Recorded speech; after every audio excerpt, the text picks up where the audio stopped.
my name is Makayla, and this video is going to deal with what you should do when you are stressed in school. And I was kind of just going to do stress in general, but I was like, that's very vague. There's so many different types of stress. So basically, I've broken down the video into 4 parts. The first type of stress is when you're overwhelmed by tasks. So like when you're feeling disorganized.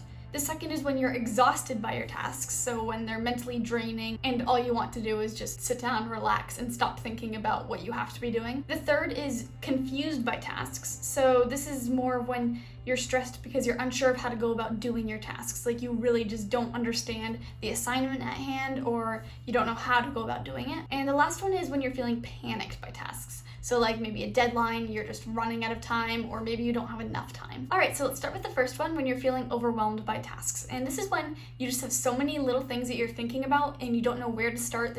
Maybe you have like 6 classes going on and 5 extracurriculars and you just have so much, it's like, where do I begin? This is definitely, I think, the stress I was experiencing in my junior, senior year of high school. The first bit of advice I'd give is to knock out the quick things off your list. And what I mean by this is if you have 5 tasks you need to do that are each going to take 10-15 minutes tops, do those first, because then you're going to make your to-do list a lot smaller in a short amount of time, and leave the longer tasks for last, unless they're time sensitive and they need to be done, of course.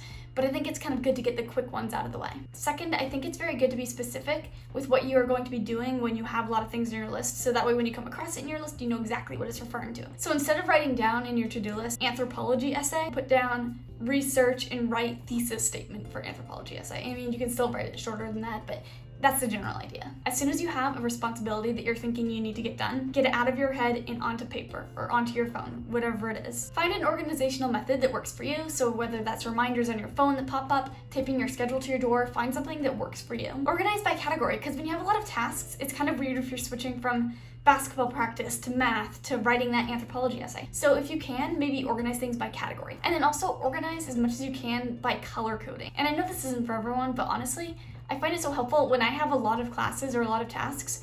If I know this folder corresponds to a certain class, it just makes it a lot easier for me to stay organized and keep track of everything when I have so many different things going on. So the next type of stress, when you have a lot of mentally draining things on your to-do list. First, I'd say alternate. So start with a hard task. Then when you're feeling drained by that, go to an easy one, get that done.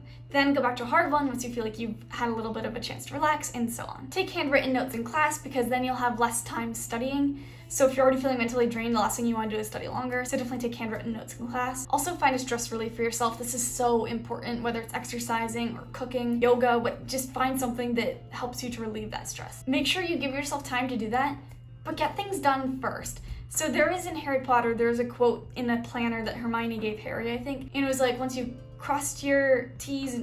dotted your I's and crossed your T's, then you may do whatever you please, or something like that. And I know that sounds really harsh, but it is kind of true, because it's supposed to be leisure time, but it's not going to be leisure time if you're stressed while you're doing it. Also, a lot of exhaustion can come from screen fatigue. So if you have access to a printer, print off your readings. Okay, the third type of stress, when you are feeling confused by what to do, like you're looking at your math homework and you're just really stressed because it looks like a foreign language. Don't try to do it yet if you're confused. First, go online and review your knowledge of the topic and go back over your notes. Make sure you understand what you're trying to do, and then go in and address the question. And if it still doesn't make sense once you've reviewed the basic knowledge, then maybe start going around trying to find a more specific answer to what you don't understand. This can even be finding books in the library that are relevant to your topic. I wouldn't recommend this for math, because math is a little bit more nitpicky, but like if you have a history lesson that you need to learn about and you don't really understand, books are a really good resource for that, because they give a lot of background information that you may not find on the internet. Get an acquaintance in each class that you can text and refer to if you're confused about anything. And also go to office hours all the time if you can, if you're confused. Use tutors if you have them at your school. They're there for a reason. And then finally, I kind of mentioned this in the earlier one, but if you don't understand it, don't keep staring and trying to do it, because if you don't understand it, you don't understand it. Nothing is going to come out of staring at the page. Always just remember that, because you're only going to waste your time if you do that. The last category of stress is you're stressed because you have deadlines, or you're just feeling like you don't have enough time to be doing what you're doing. First and foremost, do not try to multitask, because it's like proven that your work is not going to be very good if you multitask, and you don't want like your quality to decline because you're trying to get lots of things done at once. But that being said, try to multitask. when your brain isn't trying to do both things. And what I mean by this is multitask when one of them is kind of an involuntary activity. So like when you're showering, brainstorm about your thesis. When you're walking to class, listen to that podcast you're supposed to listen to. While you're eating supper, do your assigned reading. School isn't meant to be like brushing your teeth while doing homework, but if it comes down to that or losing a few hours of sleep, I would definitely choose like doing the multitasking while doing involuntary activities. Don't save your work for just the afternoons and evenings. And I know this is the stereotype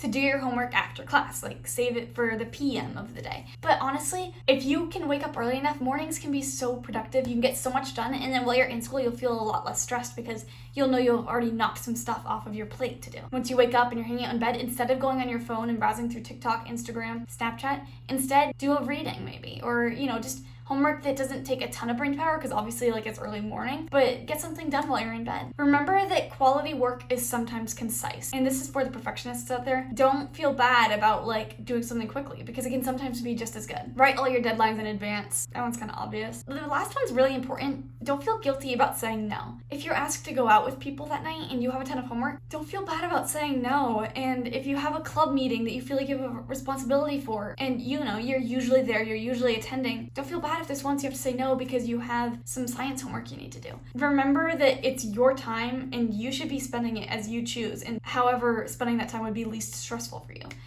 Your life is your own, and don't spend it doing things that you feel obligated to do. So those are the 4 types of stress and how you can kind of relieve each type. I really hope that the beginning of this school year isn't too bad for you so far, but thank you so much for watching, and I hope that you have a fantastic rest of your week.